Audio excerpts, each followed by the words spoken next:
صراط مستقیم پر ہے، اللہ تعالیٰ صراط مستقیم پر۔ اللہ تعالیٰ تک پہنچنا ہے مجھ کو، اللہ کو پانا ہی میری زندگی کا مقصد ہے۔ بعض اہل علم نے، امام ابن تیمیہ وغیرہ نے توحید کی ایک قسم بیان کی ہے، التوحید فی القصد والطلب، قصد اور طلب میں توحید، کہ دنیا میں رہتے ہوئے بندے کا مقصود اور مطلوب صرف اور صرف اللہ ہونا چاہیے،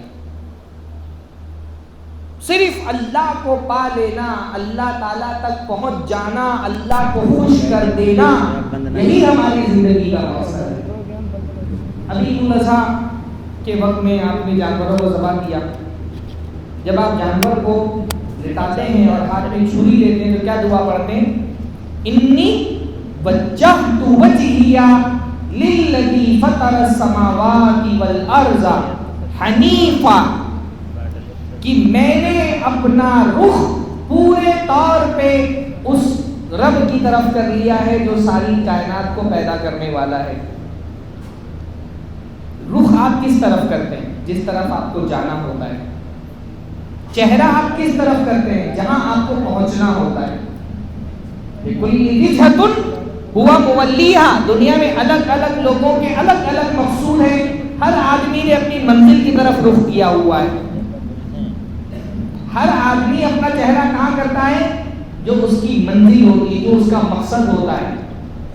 اللہ نے فرمایا لِكُلِّ وِجْهَةٌ هُوَ مُوَلِّيهَا، ہر آدمی نے اپنا ایک مقصد بنا کر کے رکھا ہے، ہر آدمی اپنے مقصد کی طرف اپنا چہرہ کرتا ہے۔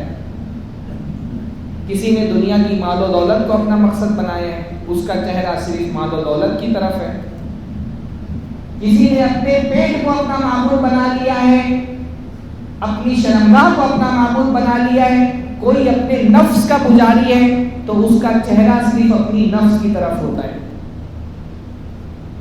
کوئی دولت کی طرف بھاگ رہا ہے، کوئی عورت کی طرف بھاگ رہا ہے، کسی نے کھیل کود کو زندگی کا مسئلہ بنا لیا ہے، کسی نے ناچ گانے کو زندگی کا مقصد بنا لیا ہے۔ ہر آدمی کی زندگی کا الگ الگ مقصد ہے۔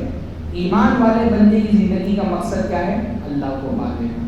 انی وجہت وجہیہ، میں نے اپنا چہرہ تو صرف اللہ کی طرف کیا ہے۔ حنیفا، ہر چیز سے منہ موڑ لیا ہے میں نے۔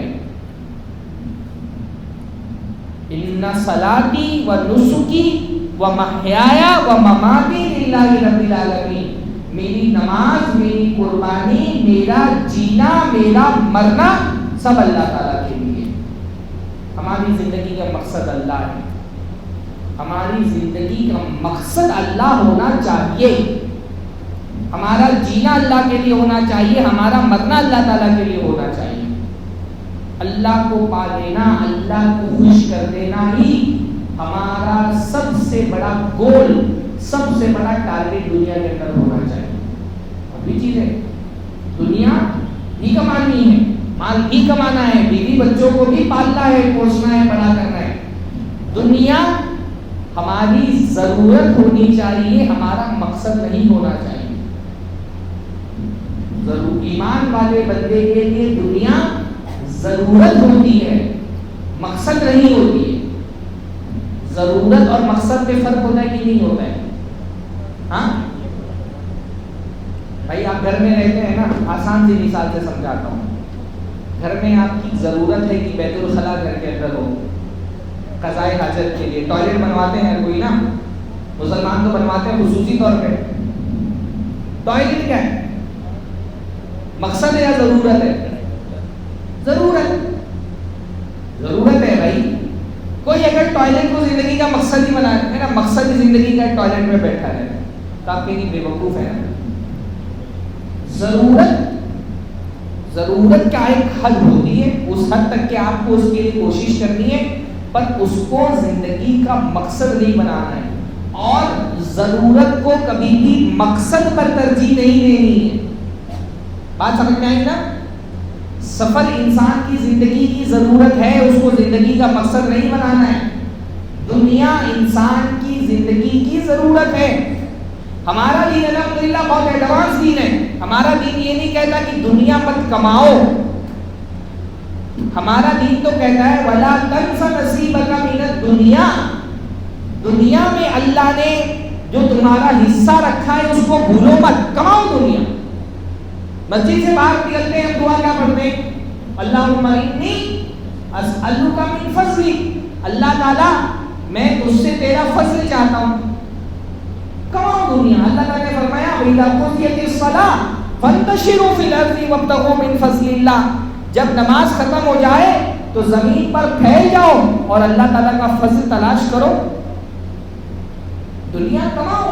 ہمارا دین الحمدللہ دنیا کمانے سے نہیں روکتا، ہمارا دین ہم سے یہ نہیں کہتا مسجد میں بیٹھو اللہ اللہ کرتے رہو، جنگلوں میں بیابانوں میں چلا جاؤ، سنیاس لے لو، جوگی بن جاؤ، شادی مت کرو، دنیا کو تیاگ لو۔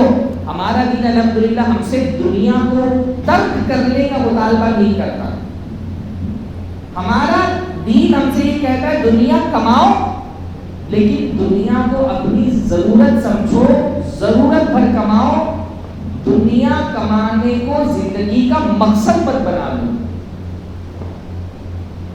ہاں، اس لیے اللہ کے رسول صلی اللہ علیہ وسلم کی دعاؤں میں سے بڑی پیاری دعا اللہ کے لیے مانگ کرتے تھے، اللہم لا تجعل الدنیا اکبر ہمنا ومبلغ علمنا، اللہ تعالیٰ دنیا کو ہماری سب سے بڑی چاہت مت بنانا اور ہمارے علم کی انتہا مت بنانا، کہ دنیا ہی کے بارے میں سب جانتے ہیں۔ ہاں، دنیا کماؤ، دنیا کمانے سے اللہ تعالیٰ نہیں روکتا۔ پرابلم کب آتی ہے؟ جب آپ اپنی دنیا کمانے میں اللہ کو بھول جاتے ہیں۔ رجال لا تلہیہم تجارۃ ولا بیع عن ذکر اللہ، اللہ کے بندوں کے بارے میں نہیں کہا کہ اللہ کے نیک بندے وہ ہیں جو کاروبار بھی نہیں کرتے، تجارت بھی نہیں کرتے، پیسہ نہیں کما رہے، بیوی بچے نہیں پال رہے، بس مسجد میں بیٹھ کر کے اللہ اللہ کر رہے ہیں، ایسے لوگوں کے بارے میں نہیں کہا کہ یہ اللہ کے نیک بندے۔ اللہ کے نیک بندوں کی صفت کیا بیان ہوئی قرآن کے اندر؟ رجال لا تلہیہم تجارۃ ولا بیع عن ذکر اللہ، کہ اللہ کے نیک بندے وہ ہیں تجارت بھی کرتے ہیں، کاروبار بھی کر رہے ہیں، لیکن تجارت اور کاروبار کے چکر میں اللہ کو بھولتے نہیں، اللہ تعالیٰ کی یاد سے غافل نہیں ہوتے، نماز سے زکوٰۃ سے اعراض نہیں کرتے، دنیا کے وقت دنیا کا ٹائم دنیا کو دیتے ہیں، اللہ کے وقت اللہ تعالیٰ کا حق ادا کرتے ہیں، مسجد میں آ کرتے ہیں۔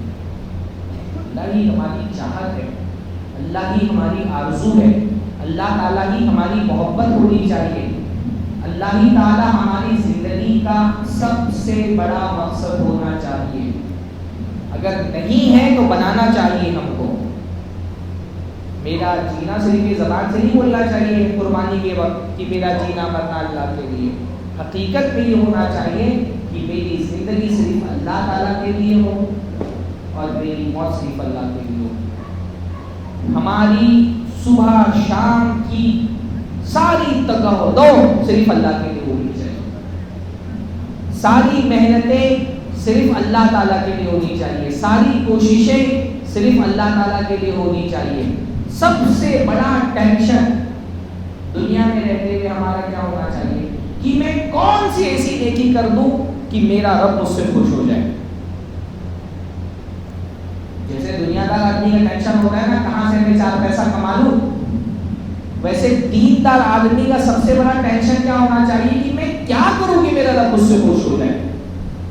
مومن بندہ اسی فکر میں لگا رہتا ہے، اذان ہو گئی نماز پڑھ لوں، ہو سکتا ہے میرا رب مجھ سے خوش ہو جائے، پیسہ جیب میں آیا صدقہ دے دیتا ہوں، ہو سکتا ہے میرا رب اس سے خوش ہو جائے،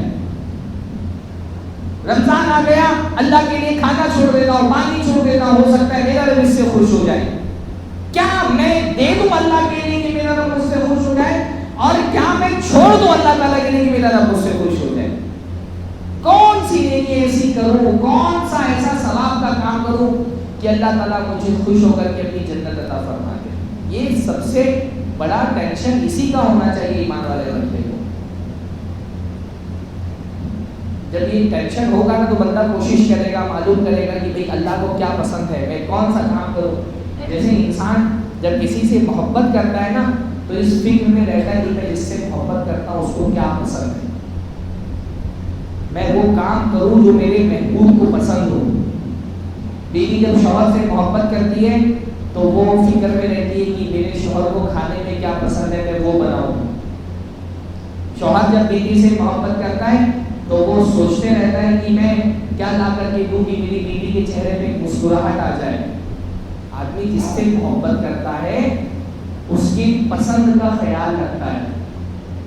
ہم لوگ اللہ سے محبت کرتے ہی نہیں کرتے, نہیں کرتے. شیخی لوگ اللہ سے محبت, دیکھیے اللہ سے محبت کرتے ہی نہیں آپ لوگ. ہاں اتنی تھوڑے سے ہی لوگ کرتے ہیں, سب لوگ نہیں کرتے اللہ سے محبت. ہاں کرتے ہیں نا. جب اللہ سے محبت کرتے ہیں تو ہم کو یہ پتا ہونا چاہیے کہ ہمارا رب کس سے خوش ہوتا ہے, کون سی نیکی ہے. آپ لوگ جواب دیں, کون سی نیکی ہے جو اللہ تعالیٰ کو دنیا میں سب سے زیادہ محبوب ہے, سب سے پسندیدہ نیکی کون سی اللہ کی؟ اعمال بھی تو نماز ہے, عمومی طور پہ پوچھ رہا ہوں. ہاں صدقہ, توحید, کیا ہو گیا؟ توحید. سب سے محبوب نیکی اللہ تعالیٰ کی کیا ہے؟ توحید. سب سے زیادہ پسند اللہ تعالیٰ کو کیا ہے؟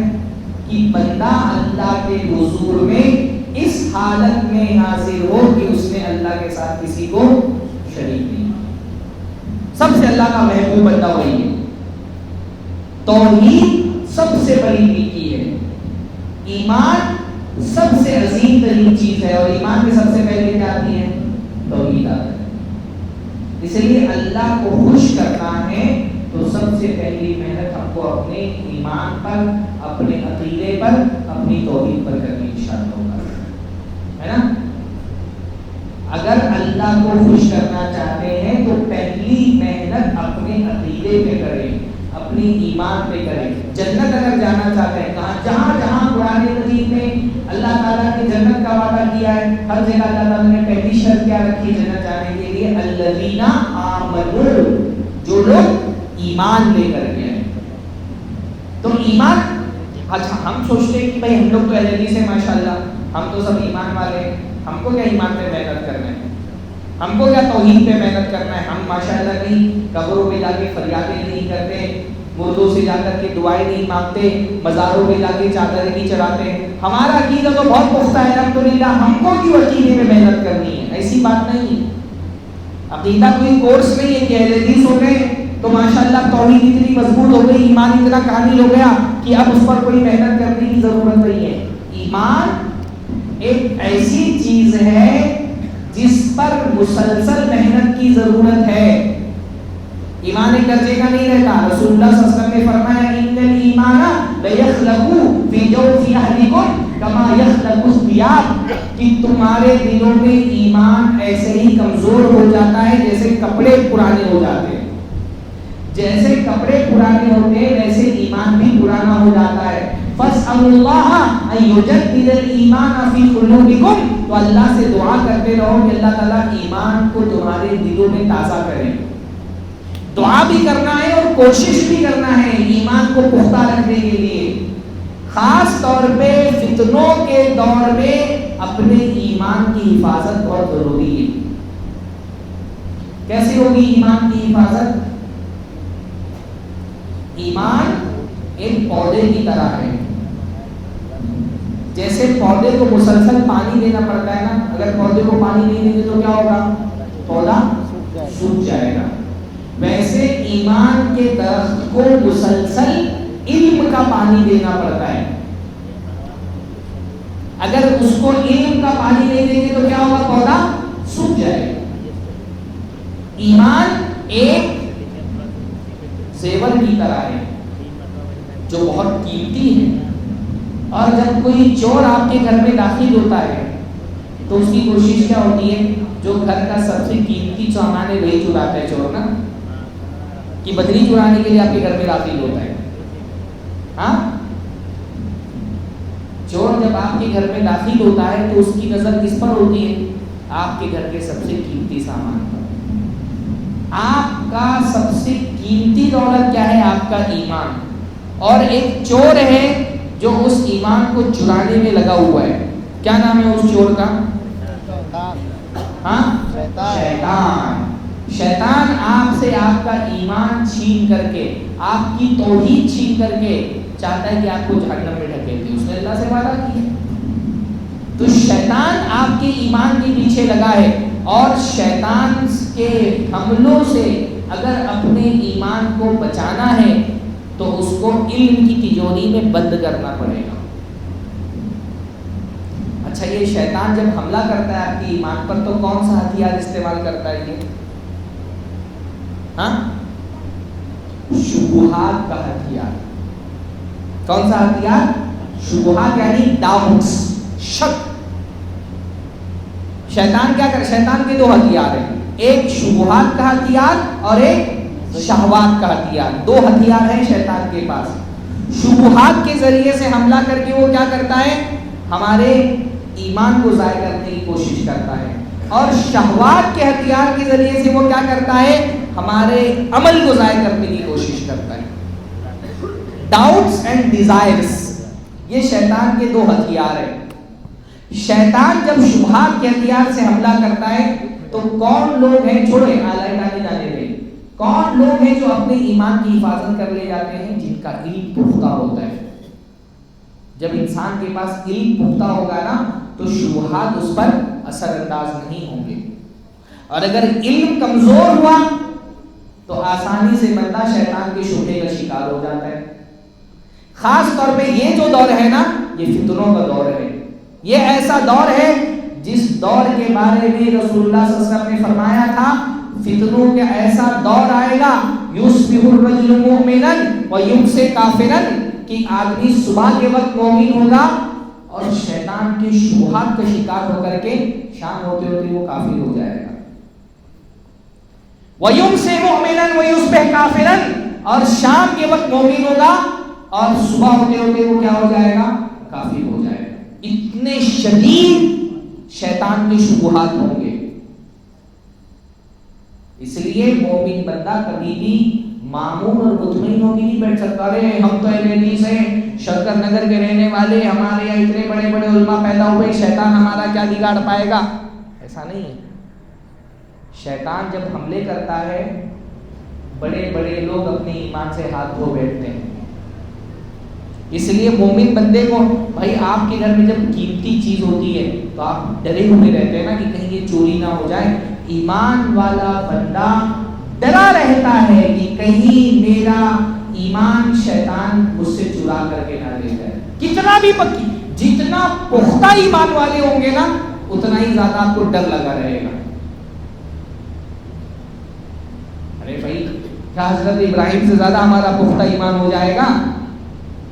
حضرت ابراہیم ڈرے رہتے ہیں، اللہ سے دعا کرتے ہیں، وَجْنُبْنِي وَبَنِيَّ أَن نَّعْبُدَ الْأَصْنَامَ، کہ اللہ تعالیٰ مجھ کو اور میرے بچوں کو بچانا کہ کہیں ہم بتوں کی پوجا نہ کرنے لگ جائیں. رَبَّنَا اجْعَلْنَا مُسْلِمَيْنِ لَكَ، اللہ تعالیٰ ہم کو مسلمان بنا کر کے زندہ رکھنا. حضرت یوسف دعا کر رہے ہیں غالباً، تَوَفَّنِي مُسْلِمًا، اللہ تعالیٰ مجھے موت اس حالت میں دینا کہ میں مسلمان ہوں. حضرت عمر ابن خطاب اللہ کے رسول صلی اللہ علیہ وسلم کے صحابی سے سوال کر رہے ہیں. حضرت حذیفہ نے نا صاحب سر نبی، ان سے پوچھ رہے ہیں کہ تمہارے پاس منافقوں کی لسٹ ہے، کہیں اس میں میرا نام بھی تو نہیں؟ ڈرے ہوئے. اپنے ایمان کو ضائع ہو جانے سے ڈرنا یہ مومن کی علامت ہے. کو ڈرتے رہنا چاہیے. یہ فتنوں کا دور ہے، واللہ ہی پتہ نہیں کب کون سا فتنہ کس کے دل کو شکار کر کے ایمان کے راستے سے ان کو ہٹا دے. میں نے اپنی زندگی میں ایسے لوگوں کو دیکھا ہے جو ایک دور میں اتنے پختہ حدیث تھے کہ حنفیوں سے، دیوبندیوں سے، بریلویوں سے مناظرے کرتے تھے. ایک نوجوان کو میں جانتا ہوں، آج نیشنل ٹی وی پہ بیٹھ کر کے ملحد ہو گیا ہے وہ، اور مسلمانوں سے مناظرہ کر رہا ہے، اللہ کو رسول اللہ کو گالی دیتا ہے. ایک زمانے میں پکا موحد اہل حدیث تھا، دیوبندی بریلویوں سے مناظرہ کرتا تھا، آج وہ ملحدوں سے کے صف میں کھڑے ہو کر کے مسلمانوں سے مناظرہ کر رہا ہے. کچھ نہیں پتا. شیطان بہت اس کی فتنے شدید ہوتے ہیں. ایک مدنی مولانا کے گھر کی لڑکی مرتد ہو گئی. ایک ہندو لڑکی کے ساتھ بات کر کے شادی کی مرتد ہو گئی. کبھی بھی اپنے ایمان کے بارے میں بے فکر نہیں ہو سکتا مومن کہ میں تو بہت پختہ ایمان والا ہوں, میرا کچھ نہیں ہونے والا, شیطان میرا کچھ نہیں بگاڑ سکتا ہے. اپنے ایمان کے بارے میں فکر مند رہنا چاہیے اور اس ایمان کی حفاظت کے لیے ہمیشہ علم میں اپنے آپ کو پختہ رکھنا چاہیے. ماشاءاللہ ہمارے یہاں یہ سدھارتھ نگر, گونڈہ بستی, بلرام پور میں ایسے بہت سارے فتنے جو ہندوستان کے دنیا بھر کے علاقوں میں پائے جاتے ہیں نا, ان علاقوں میں نہیں پائے جاتے الحمدللہ, یا پائے بھی جاتے تو بہت کم پائے جاتے ہیں. ایک انجینئر ہے سرحد پار کا, اس کے فتنے میں نے دیکھا ہندوستان کے مختلف علاقوں میں. ہمارے یہ علاقے الحمدللہ محفوظ ہے, اور اس کی وجہ کیا ہے؟ یہاں کے اہل علم علماء, ان کی محنتوں اور کوششوں کی وجہ سے شبہات اٹھتے بھی ہیں تو پھیل نہیں پاتے, کیونکہ یہاں پر علماء موجود ہیں ماشاءاللہ. تو علم ایک ڈھال ہے جس کے ذریعے سے ہم شیطان کے شبہات کا مقابلہ کرتے ہیں. علم کمزور ہوگا جس دن, اس دن شیطان آپ کے خلاف مضبوط ہو جائے گا. علم میں پختہ کریے اپنے آپ کو, اور علم سے مراد یہ نہیں کہ درس ہو گیا کر کے بیٹھ گئے, جلسہ کرا لیے, سن لیے. ہمارے یہاں تو جلسے ولسے چلو ٹھیک ہے, دینی حد تک کے تھوڑا بہت موٹیویشن وغیرہ مل جاتا ہے, لیکن علم حاصل کرنے کا اصل سورس جلسے نہیں ہے. اور یہ میں کہہ رہا ہوں جو ایک جلسے میں شریک ہونے کے لیے بطور خطیب یہاں پر آیا تھا. جلسے تھوڑی بہت معلومات اور موٹیویشن کے حد تک کے ٹھیک ہے, پختہ علم حاصل کرنا ہے تو اہل علم کی مجلسوں میں مسلسل بیٹھنا پڑے گا. صرف 2-4 تقریریں سن کر کے علم مضبوط نہیں ہوتا ہے. آپ کیا ماشاءاللہ اتنے سارے اہل علم ہیں, علماء ہیں, ان کے سامنے بیٹھنا, کتابیں پڑھنا, ایک کورس بنا کر کے مسلسل دین کا علم سیکھتے رہنا, یہ ضروری ہے. وہ مزاج شہروں میں ماشاءاللہ تھوڑا بہت ہے, دیہات کے علاقوں میں وہ مزاج بن ہی نہیں پا رہے. سبقاً ایک عالم دین کی مجلس میں بیٹھ کر کے اہل علم کی کتابیں پڑھنا, اس سے علم آتا ہے. جلسے اور تقریریں سننے سے علم نہیں آتا ہے. ہاں, کتاب التوحید پڑھیے, تقویۃ الایمان پڑھیے, اصول ثلاثہ, قواعد اربع, اور ہمارے ہندوستان کے علماء نے بہت ساری الگ الگ عقیدے کی کتابیں لکھی ہیں, نماز کے مسائل پر کتابیں لکھی, وہ بیٹھیے پڑھیے. ہمارے یہاں لوگوں کو تفریح چاہیے, کیونکہ جلسوں میں تفریح مل جاتی ہے تو مزہ آتا ہے جلسے کرانے میں. اتنے سالوں سے جلسے ہو رہے ہیں, ٹھیک ہے ان جلسوں سے ایک کم سے کم ہمارا دینی تعلق بنا ہوا ہوتا ہے, لیکن اس سے جو ہم کو ایک موٹیویشن ملتا ہے اس کا استعمال کر کے ترتیب کے ساتھ علم حاصل کرنے کی کوشش کرنی چاہیے. اتنے جلسے میں اتنے سارے جلسے ماشاءاللہ ہو رہے ہیں, ہم سن رہے ہیں. علمی لیول کیا ہے ہمارا, کیا علم کا ہمارے کیا لیول ہے؟ دعائے ثنا یاد ہے؟ علامہ بائی بینی و بین خطایا, یاد ہے کسی کو؟ ہاں یاد ہے, سب کو یاد ہے ماشاءاللہ. جی. اور اس کا ترجمہ کتنے لوگوں کو یاد ہے؟ ہاں یاد ہے, آپ کو یاد ہے ماشاءاللہ. کوئی تو ملا, ہاں کتنے لوگ کون ہے؟ اور آپ, ارے بھائی جو طلبہ ہیں علماء ان کو تو یاد رہے گا, ان کے لیے تھوڑی سوال ہے.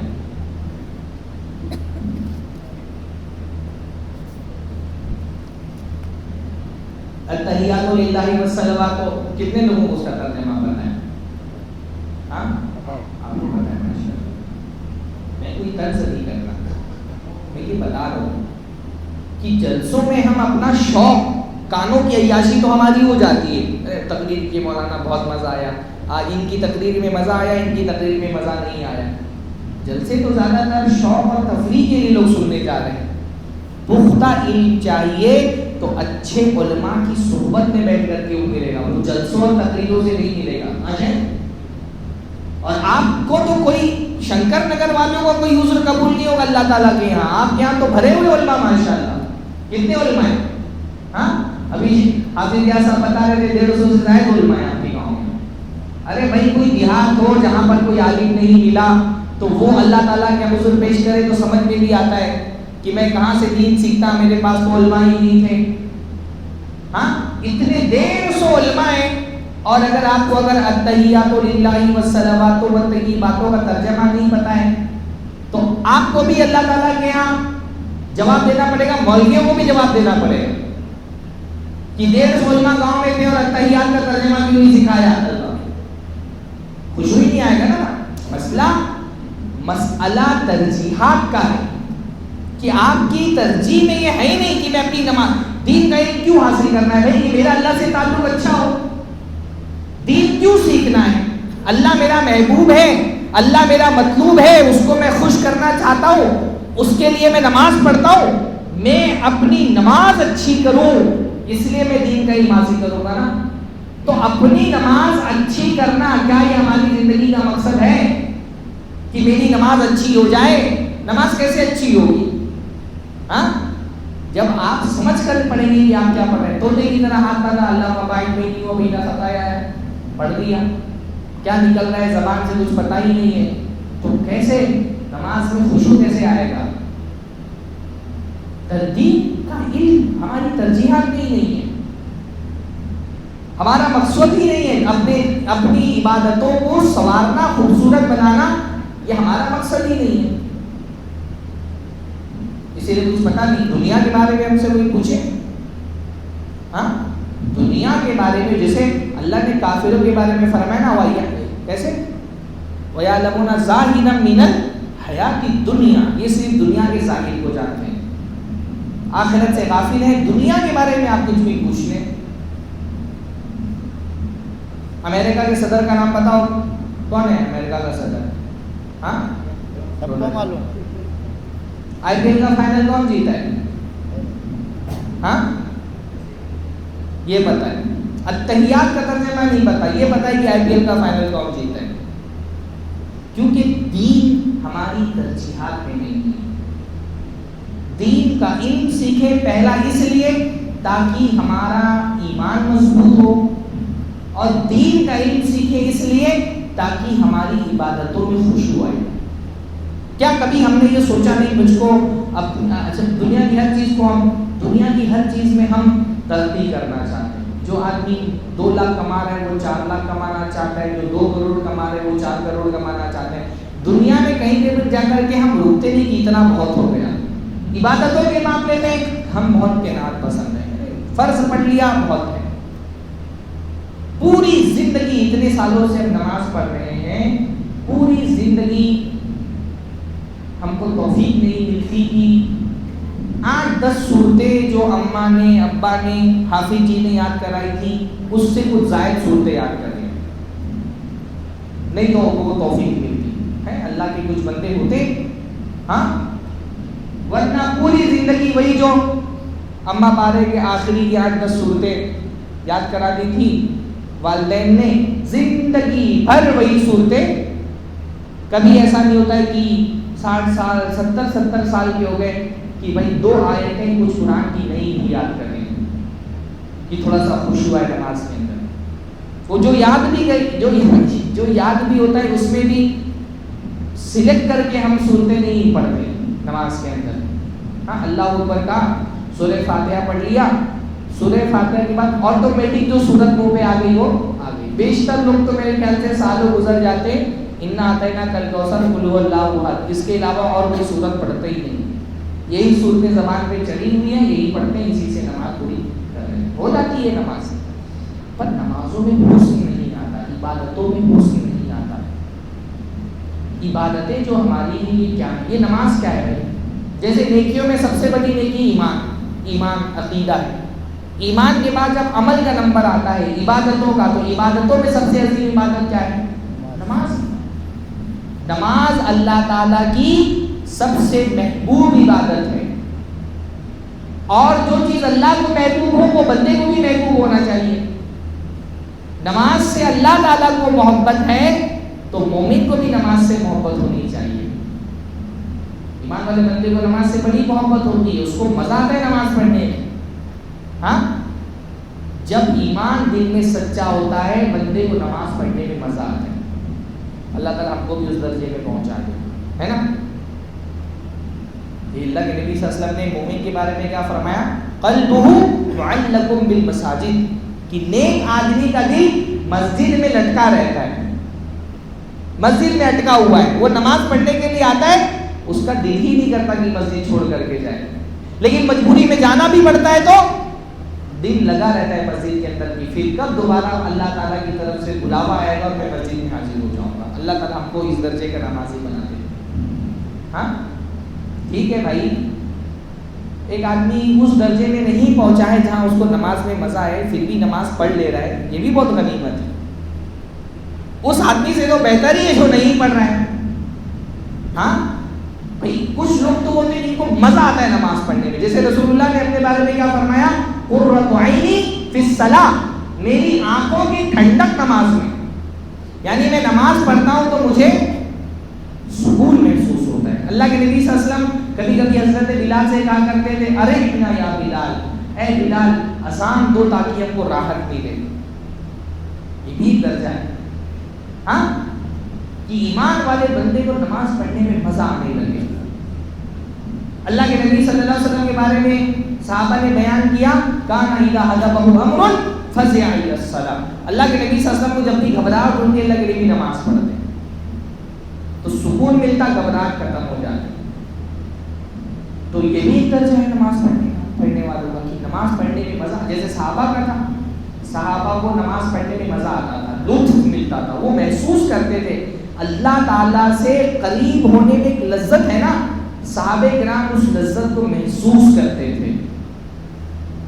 نماز میں اللہ قریب ہے، جب ہم بول رہے ہیں اللہ سن رہا ہے، سمع اللہ لمن حمیدہ. اور صرف اللہ سن نہیں رہا ہے، اللہ تعالیٰ ہماری باتوں کا جواب بھی دے رہا ہوتا ہے نماز میں. نماز جب ہم پڑھ رہے ہوتے ہیں اللہ تعالیٰ ہماری باتوں کا جواب دے رہا ہوتا ہے. 2 رکعت نماز آپ یہ سوچ کر کے پڑھیں، جب آپ کھڑے ہو تو یہ سوچیں کہ اللہ تعالیٰ مجھے دیکھ رہا ہے. جب آپ سورہ فاتحہ پڑھیں تو یہ سوچیں کہ اللہ تعالیٰ مجھے سن رہا ہے، اور یہ یقین رکھیں کہ اللہ میری باتوں کا جواب بھی دے رہے ہیں. حدیث میں آتا ہے اللہ کے رسول فرماتے ہیں کہ اللہ تعالیٰ نے فرمایا ہے، قسمت الصلاۃ بینی و بین عبدی، میں نے نماز کو اپنے اور اپنے بندے کے درمیان آدھا آدھا بانٹ دی ہے. جب میرا بندہ کہتا ہے الحمدللہ رب العالمین، میں کہتا ہوں حمدنی عبدی، میرے بندے نے میری تعریف کی. یہ ہر نمازی کے جواب میں اللہ تعالیٰ کہتا ہے. آپ بھی جب نماز پڑھنے کھڑے ہوتے ہیں آپ کہتے ہیں الحمدللہ رب العالمین، اللہ تعالیٰ آپ کے بارے میں فرشتوں سے کہہ رہا ہوتا ہے حمدنی عبدی، میرے بندے نے میری تعریف کی. کتنی بڑی بات ہے. جب آپ نماز میں پڑھتے ہیں سورہ فاتحہ تو ہم بھی سوچتے ہیں، حدیث میں آتا ہے کہ جب بندہ اللہ تعالیٰ کے حضور میں نماز پڑھنے کے لیے کھڑا ہوتا ہے اللہ بھی پورے طور پہ اپنے بندے کی طرف متوجہ ہو جاتا ہے. اور جب تک بندہ اپنی نظریں یہاں وہاں کر کے اپنی توجہ نہیں ہٹاتا اللہ بھی اس کی طرف سے اپنی توجہ نہیں ہٹاتا. اور بندہ کہتا ہے الحمدللہ رب العالمین، اللہ کہتا ہے حمدنی عبدی. بندہ کہتا ہے الرحمن الرحیم، اللہ تعالیٰ کہتا ہے اثنى علی عبدی، میرے بندے نے میری ثنا کی.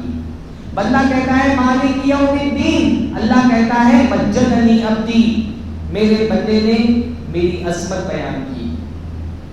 بندہ کہتا ہے ایاک نعبد و ایاک نستعین اہدنا الصراط المستقیم، پورے سورہ فاتحہ پڑھتا ہے اللہ تعالیٰ کہتا ہے یہ میرے اور میرے بندے کے بیچ میں، اور میرے بندے نے جو مانگا میں نے اس کو دیا. کیا اس احساس کے ساتھ نماز پڑھیں تو دیکھیں پھر نماز میں کیا حسن آتا ہے. ہاں صحابہ کرام جو تھے نا وہ اس احساس کے ساتھ نماز پڑھتے تھے، اس لیے نماز ان کو بھاری نہیں پڑتی تھی. ان کو مزہ آتا تھا نماز پڑھنے میں، ان کو مزہ آتا تھا نماز پڑھنے میں. یہ جو آپ حدیثوں میں پڑھتے ہیں اللہ کے رسول صلی اللہ علیہ وسلم رات کی نماز اتنی لمبی پڑھتے تھے کہ اللہ کے نبی صلی اللہ علیہ وسلم کے پیر سوج جاتے تھے. اتنی لمبی نماز پڑھتے تھے. کیوں؟ کیونکہ خشوع سے نماز پڑھتے تھے تو ان کو پیر کا درد یاد نہیں رہتا تھا. جب بندہ خشوع سے نماز پڑھتا ہے نماز اس کو بھاری، ہم کو بھاری پڑتی ہے نماز، کیونکہ ہماری نمازوں میں خشوع نہیں ہے، ہمارے دلوں میں اللہ کی معرفت نہیں ہے. اللہ نے نماز کے بارے میں کیا فرمایا؟ وَاسْتَعِينُوا بِالصَّبْرِ وَالصَّلَاةِ وَإِنَّهَا لَكَبِيرَةٌ إِلَّا عَلَى الْخَاشِعِينَ، کہ صبر اور نماز کے ذریعے سے اللہ سے مدد طلب کرو. وَإِنَّهَا لَكَبِيرَةٌ، اور یہ نماز بہت بھاری چیز ہے. إِلَّا عَلَى الْخَاشِعِينَ، سوائے خشوع والوں کے. خشوع والوں کو نماز بھاری نہیں پڑتی، صحابہ کو نہیں بھاری. اللہ کے نبی رمضان چھوڑیں، ہمارے یہاں تو تراویح میں لوگوں کو ایک پارہ پڑھنا بھاری پڑنے لگا ہے. بعض جگہوں میں دیکھا آدھے پارے کی تراویح ہو رہی ہے، بعض جگہوں میں دیکھا پاؤں پارے کی تراویح ہو رہی ہے. ہاں تراویح پڑھنا. اور اللہ کے نبی تراویح میں نہیں، عام نمازوں میں جو تہجد کی نمازیں ہو رہی تھی، کتنی لمبی نماز پڑھتے تھے. اللہ نے قرآن میں فرمایا انک تقوم ادنی من ثلث اللیل اور نصفہ اور ثلثہ، کہ اللہ تعالیٰ جانتا ہے کہ آپ 2/3 رات سے کچھ کم حصے میں قیام کرتے ہیں. 2/3 رات کا مطلب کیا ہوتا ہے؟ اگر 12 گھنٹے کی رات ہے تو 8 گھنٹہ، تقریباً 8 گھنٹہ اللہ کے نبی صلی اللہ علیہ وسلم رات میں تراویح میں گزارتے، تہجد میں گزارتے. 8 گھنٹہ، 12 گھنٹے کی رات کی بات کر رہا ہوں. اور نصفہ یا کبھی آدھی رات، یعنی آدھی یعنی 6 گھنٹہ، اور ثلثہ اور کبھی 1/3 رات یعنی 4 گھنٹے. اتنا لمبا اللہ کے نبی صلی اللہ علیہ وسلم عام دنوں میں قیام اللیل کرتے تھے، تہجد پڑھتے تھے. اور تراویح تو اللہ کے نبی صلی اللہ علیہ وسلم، تراویح تو اتنی لمبی اللہ کے نبی نے ایک مرتبہ پڑھی کہ لوگوں کو لگنے لگا کہ آج سحری چھوٹ جائے گی. عشاء کے بعد سے شروع کی، سحری تک پڑھی. صحابہ کرام پوری رات تراویح پڑھتے تھے. صحابہ کہتے ہیں کننا نخشى علی الفطور، ہم کو ڈر لگتا تھا کہ کہیں ہماری سحری نہ چھوٹ جائے. کننا نعتمد علی العصی، ہم کو اتنا تھک جاتے تھے کہ ٹیک لگانا پڑتا تھا لاٹھی پر. اتنی لمبی تراویح ہوتی تھی صحابہ کرام کی. ہاں ہم کو 1 گھنٹے کی تراویح بھاری پڑ رہی ہے. کیوں؟ کیونکہ خشوع نہیں ہے. اور خشوع کیوں نہیں ہے؟ کیونکہ جو پڑھ رہے ہیں معلوم ہی نہیں نا کیا پڑھ رہے ہیں. جب علم آئے گا تو نمازوں کے اندر خشوع آئے گا، ایمان بھی مضبوط ہوگا اور نمازوں میں حسن آئے گا. نمازیں اللہ تعالیٰ کا تحفہ ہے. ہم تحفہ دیتے ہیں اللہ تعالیٰ کو. ہم اللہ سے بڑی محبت کرتے ہیں. انسان جس سے محبت کرتا ہے اس کو تحفہ دیتا ہے. ہم اللہ سے محبت کرتے ہیں تو ہم اللہ تعالیٰ کو کیا دے سکتے ہیں تحفے میں؟ یہ عبادتیں ایک طرح کا تحفہ ہے جو اللہ کے حضور میں دیتے ہیں. تو تحفے کو سجایا جاتا ہے. یہ خشوع نماز کی زینت ہے، نماز کا حسن ہے. اور خشوع کیسے آئے گا؟ جب آپ نماز سمجھ کر کے پڑھیں گے. اس لیے ایک آئیڈیا آپ لوگوں کو دینے جا رہا ہوں. اتنے سارے مولوی ہیں، ان کو پکڑو اور ایک پروگرام گاؤں کی مسجد میں رکھو، اور اس کا نام ہوگا، اس پروگرام کا نماز سمجھ کر پڑھیں. کیا نام ہوگا اس کا؟ نماز سمجھ کر پڑھیں. اس میں صرف اتنا کرنا ہے کہ جو دعائیں اور جو صورتیں عام طور پہ ہم نماز میں پڑھتے ہیں ان کا ترجمہ سیکھنا ہے. ہم کو کریں گے نا انشاءاللہ تعالیٰ. اس سے فائدہ ہوگا. جلسے تقریریں اپنی جگہ ہوتی رہے، اس کی بھی معاشرے میں ایک ضرورت ہے، لیکن وہ کافی نہیں ہے. یہ جو مسجدوں میں چھوٹے چھوٹے درس ہوتے ہیں ان کا اپنا ایک امپیکٹ ہوتا ہے، یہ بھی بہت ضروری ہے. جلسوں سے ہمت، حوصلہ، شوق پیدا ہوتا ہے، لیکن شوق پیدا ہو کر کے کیا کافی ہے اگر اس کا کوئی آؤٹ پٹ ہی نہیں نکل رہا ہے تو؟ شوق کے ساتھ ساتھ علم بھی تو آنا چاہیے. جلسوں سے علم نہیں آئے گا، جلسوں سے ایک دینی بیداری آئے گی، دینی شوق پیدا ہوگا. علم حاصل کرنے کے لیے مسجدوں میں اہل علم کے حضور میں بیٹھنا پڑے گا، پیچھے پڑھنا پڑے گا. ہاں اپنے کام نکالنے کے لیے مولوی کے پیچھے پڑھتے ہی نہیں پڑھتے ہیں. نکاح کرنا ہوتا ہے تو ڈھونڈتے ہیں مولوی کوئی، جنازہ پڑھانا ہوتا ہے تو ڈھونڈتے ہیں مولوی. تو دین کا علم حاصل کرنے کے لیے بھی پیچھے پڑے علماء کے. نمازوں کو اپنے حسین پہلے نماز پڑھیں. یہ تو میں یہ دیکھ رہا ہوں نا کہ نمازی لوگوں کی مجلس ہے تو میں نماز کو حسین بنانے کی بات کر رہا ہوں. باقی جو بے نمازی ہیں ان کو تو نماز پڑھیں آپ. یہ بھی بہت بڑا مسئلہ ہے. یہ ہمارے یو پی میں اور ان علاقوں میں کی خصوصیت ہے کہ یہاں بہت بڑے بے نمازی پائے جاتے ہیں. اور میں دوسرے علاقوں میں جاتا ہوں، کوکن کا علاقہ ہے، ساحلی کیرلا وغیرہ کے علاقے ہیں، وہاں بھی بہت ساری بیماریاں ہیں لیکن نماز کے پابند ہیں لوگ. ہمارے ممبئی سے جو لگے ہوئے علاقے، کوکن کے علاقے، وہاں آپ کو بہت ساری خرابیاں ملیں گی لیکن نماز کے پابند ملیں گے لوگ. کیرلا میں آپ چلے جائیں بہت ساری خرابیاں ملیں گی پر لوگ نماز نہیں چھوڑتے. مسجد میں فجر میں آپ آ جائیں، ماشاءاللہ آپ دیکھیں گے نوجوان، بوڑھے، بزرگ، حتیٰ کہ بچے بھی آپ کو مل جائیں گے. ہمارے یہاں مسجد میں آؤ تو نوجوانوں کی تعداد بہت کم ہوتی ہے. ماشاءاللہ میں تو یہ شکر نگر میں دیکھ رہا ہوں کہ اور سدھارتھ نگر گونڈا بستی بلہ پور کے مقابلے میں اچھی تعداد نوجوانوں کی دکھ رہی ہے مسجدوں میں. اللہ تعالیٰ خوب برکت دے آپ کو. پڑھتے ہیں ماشاء اللہ یہاں پر نماز. ہاں فجر میں کتنی صف رہتی ہے؟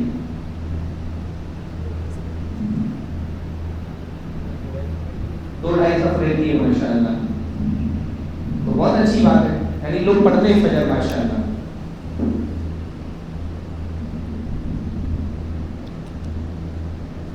مطلب مسجد میں نمازی زیادہ ہوتے ہیں یا عید الاضحیٰ کے موقع پہ بکرے زیادہ ذبح ہوتے ہیں؟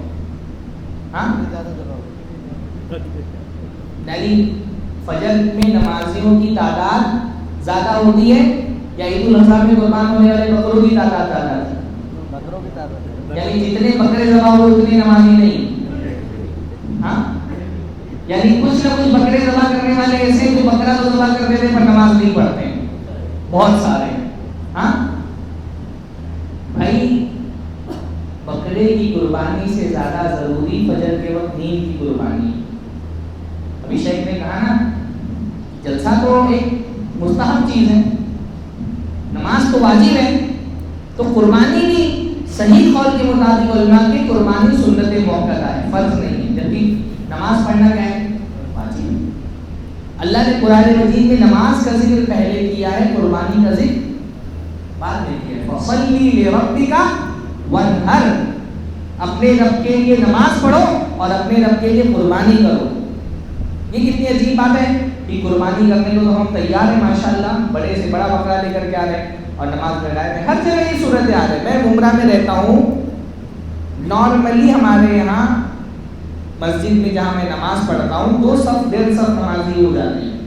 عید الاضحیٰ کے دوسرے دن میں گیا ہوں نماز پڑھنے کے لیے, 1 صف نمازی بھی نہیں تھے پورے. ایسا لگا کہ عید الاضحیٰ کے بکرے کا گوشت کھا کر کے سب لمبی تان کر کے سوئے ہوئے, فجر پڑھنا بھول گئے. بکرے کا گوشت کھا کر کے نماز پڑھنی ہی نہیں ہے. کتنی افسوس کی بات ہے بھائی. جب ہم بکرے کو ذبح کرنے کے لیے ہاتھ میں چھری لیتے تو ہم کیا کہتے ہیں؟ ان صلاتی و نسکی و محیایا و مماتی للہ رب العالمین, میری نماز اللہ کے لیے ہے, میری قربانی اللہ کے لیے ہے.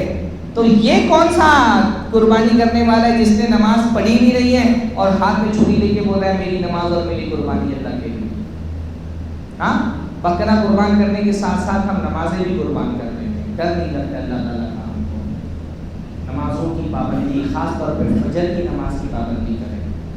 اللہ کے رسول صلی اللہ علیہ وسلم نے خبیث کہا ایسے لوگوں کو, خبیث النفس جو فجر کی نماز نہیں پڑھتے. ہاں اللہ کے نبی صلی اللہ علیہ وسلم نے فرمایا جب آدمی رات میں سوتا ہے تو شیطان اس کی گدی پر 3 گانٹھیں مار دیتا ہے, اور بلکہ اس کی ناک پر ہی رات بھر بسر کرتا ہے.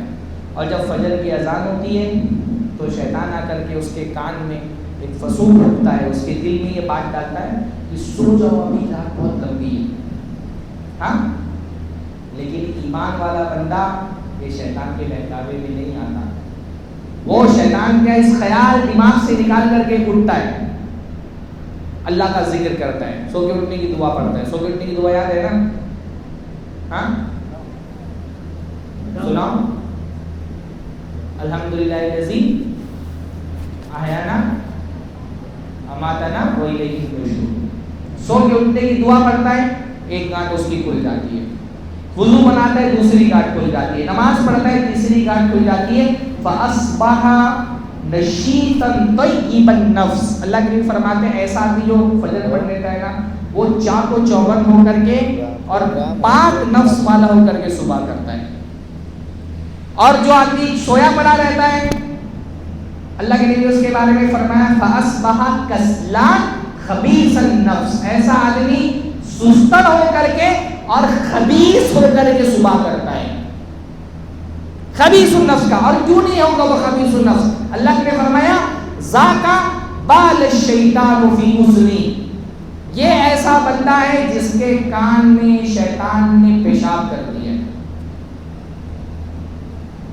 تو دنیا میں 2 ہی طرح کے لوگ ہیں. ایک قسم کے لوگ وہ ہیں جو صبح طیب ہو کر کے صبح کرتے ہیں, اور دوسرے قسم کے لوگ وہ ہیں جو صبح خبیث ہو کر کے صبح کرتے ہیں. ہم کو کن لوگوں میں بننا ہے انشاءاللہ تعالی؟ طیب لوگوں میں بننا ہے انشاءاللہ تعالی. کچھ لوگ وہ ہیں جن کی صبح اللہ کی فرما برداری کے ساتھ ہوتی ہے، اور کچھ لوگ وہ ہیں جن کی صبح شیطان کی فرما برداری کے ساتھ ہوتی ہے۔ آپ کو کن لوگوں کے میں شامل ہونا ہے؟ اللہ کی فرما برداری کرنے والوں میں یا شیطان کی فرما برداری کرنے والوں میں؟ اللہ کی فرما برداری کرنے، بول ہی نہیں رہے تو کیا ہے؟ ہاں، اللہ تعالی ہم سب کو اللہ کی فرما برداری کرنے والا بنائے۔ آمین تو بول لو بھائی، کہ ڈر رہے ہو کہ آمین بولو گے تو فجر پڑھنی پڑے گی۔ ہاں، لوگ اس وجہ سے بھی آمین نہیں بولتے، بول دیا تو وہی پڑھنا نہ پڑ جائے۔ اللہ ہم سب کو فجر کا نمازی بنا دے۔ ہاں، بہت اللہ کے نبی صلی اللہ علیہ وسلم نے ایک مرتبہ معراج میں اللہ کے نبی کو دکھایا گیا کہ ایک بندہ لیٹا ہوا ہے، بغل میں اس کے شیطان کھڑا، فرشتہ کھڑا ہے، اور ایک وزنی پتھر رکھا ہوا ہے۔ وہ فرشتہ اس پتھر کو اٹھاتا ہے اور اس سوئے ہوئے آدمی کے سر میں اٹھا کے پٹک دیتا ہے، اس کا سر چکنا چور ہو جاتا ہے، پتھر اڑ کے دور چلا جاتا ہے۔ وہ فرشتہ جاتا ہے دوبارہ پتھر اٹھانے کے لیے، جب تک وہ پتھر اٹھا کے لاتا ہے تب تک اس کا سر دوبارہ جڑ جاتا ہے۔ پھر وہ پتھر اٹھا کے شیطان اس کے سر پہ پٹکتا ہے، پھر پتھر اڑ کے دور چلا جاتا ہے، اس کا سر بکھر جاتا ہے۔ پھر فرشتہ جاتا ہے پتھر اٹھانے کے لیے، جب تک پتھر اٹھا کے واپس لاتا ہے دوبارہ اس کا سر جڑ چکا ہوتا ہے۔ مسلسل یہ عذاب اس کو ہو رہا تھا۔ تو رسول اللہ نے دیکھ کر کے پوچھا کہ یہ آدمی کون ہے، اس کو یہ عذاب کیوں ہو رہا ہے؟ تو اللہ کے نبی صلی اللہ علیہ وسلم نے جب یہ سوال کیا تو فرشتے نے بتایا کہ یہ وہ شخص ہے جس نے قرآن سیکھا پھر اس سے غافل ہو گیا، یعنی اس پر عمل نہیں کیا۔ وَيَنَامُ عَنِ الصَّلَاةِ الْمَكْتُوبَةِ، اور فرض نماز چھوڑ کر کے سویا پڑا رہتا تھا۔ یہ خاص طور پہ وہ حافظ جی اور مولوی جو فجر کی نماز نہیں پڑھتے وہ اس حدیث کو اپنے ذہن میں رکھیں۔ مولانا لوگ تو پڑھتے ہوں گے فجر کی، مولانا لوگ بھی نہیں پڑھتے کچھ ایسے نہیں جو عالم بھی ہیں اور فجر نہیں پڑھتے، تو اور افسوس کی بات ہے۔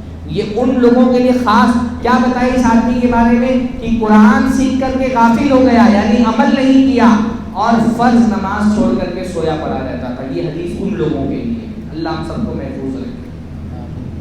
تو علم سیکھیں تاکہ اپنا ایمان مضبوط کریں، علم سیکھیں تاکہ اپنی عبادتوں میں حسن پیدا ہو، پابندی آئے، ہے نا، اور علم حاصل کریں تاکہ اپنے معاملات لوگوں کے ساتھ اچھے کریں۔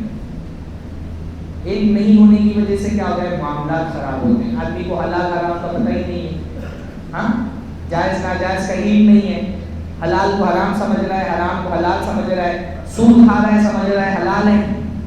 علم نہیں ہونے کی وجہ سے نہ شوہر کو بیوی کے حقوق پتہ ہے، نہ بیوی کو شوہر کے حقوق پتہ ہے، نہ باپ کو بچے کے حقوق پتہ ہے، نہ بچے کو باپ کے حقوق پتہ ہے۔ ہمارے معاشرے میں معاملات کی خرابیوں کی ایک بہت بڑی وجہ لاعلمی اور جہالت ہے۔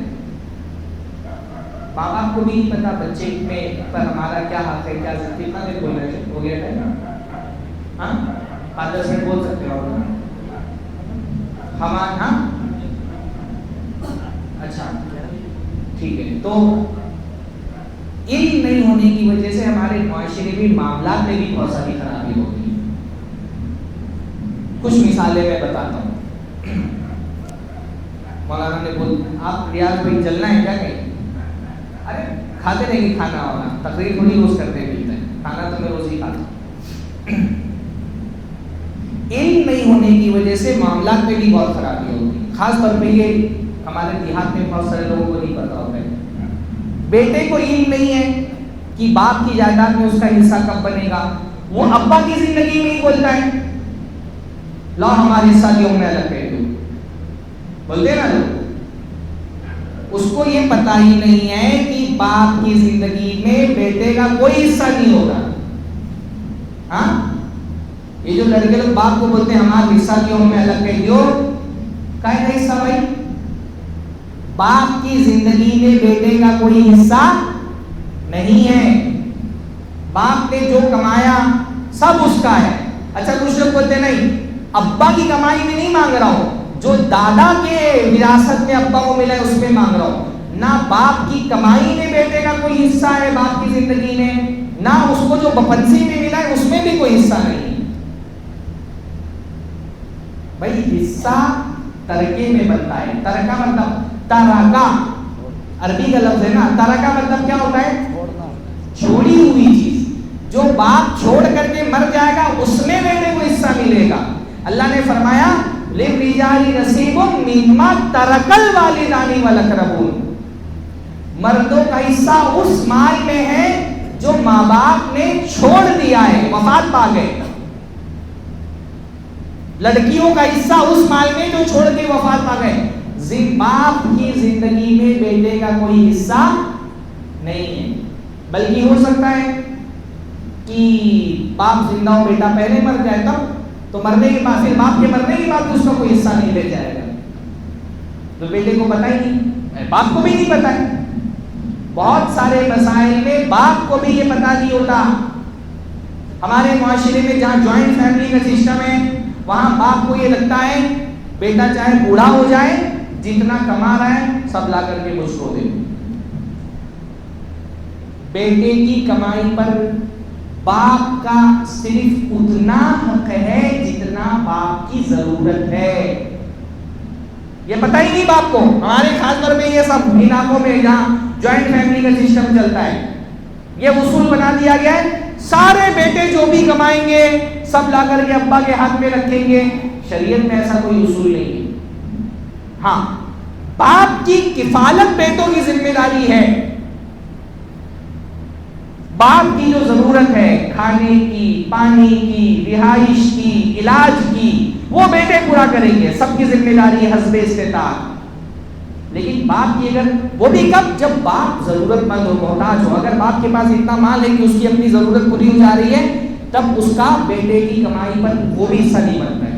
یہ جو لوگ حدیث سناتے ہیں انتا و مالو کا لیبین, یہ علل اطلاق نہیں ہے کہ سارا بیٹا جو کمائے اس پر لازم ہے کہ وہ لے جا کر کے ابا کے ہاتھ میں دے دے. پتہ ہی نہیں لوگوں کو. یہ بیسک فقہی مسئلہ ہے. کسی آدمی سے جو عالم دین ہو, دین کا پختہ علم رکھتا, اس سے جا کر کے پوچھو. یہ نہیں کل بولنے لگی کہ مولانا نہیں بات بتا کر کے چلے گئے. باپ بیٹے کی کمائی پر باپ کا صرف اتنا حق ہے جتنا باپ کی ضرورت ہے. باقی جو بیٹے نے کمایا وہ اس کا ہے, جو اس نے محنت کی ہے وہ اس کی کمائی ہے. یہ جوائنٹ فیملی سسٹم میں یہ ہوتا ہے کہ سارے بیٹے, اب اس میں کیا ہوتا ہے سارے بیٹے کمائیں گے, سب ایک جگہ جمع کریں گے. بڑا بیٹا بیچارہ کما رہا ہے, زندگی بھر اس نے اپنے ابا کے ساتھ لگا دیا, اس کے پیسے سے پراپرٹی بنائی گئی, گھر خریدا گیا, کھیت خریدا گیا. وہ بیچارہ 50 سال کا ہوا, ابا کی وفات ہو گئی. ابا کی وفات ہوئی, ایک بیٹا 50 سال کا ہے, ایک بیٹا ابھی 20 سال کا ہی ہے. وہ ابھی اسکول سے پڑھ کر کے نکلا ہے, مدرسے سے فارغ ہوا ہے.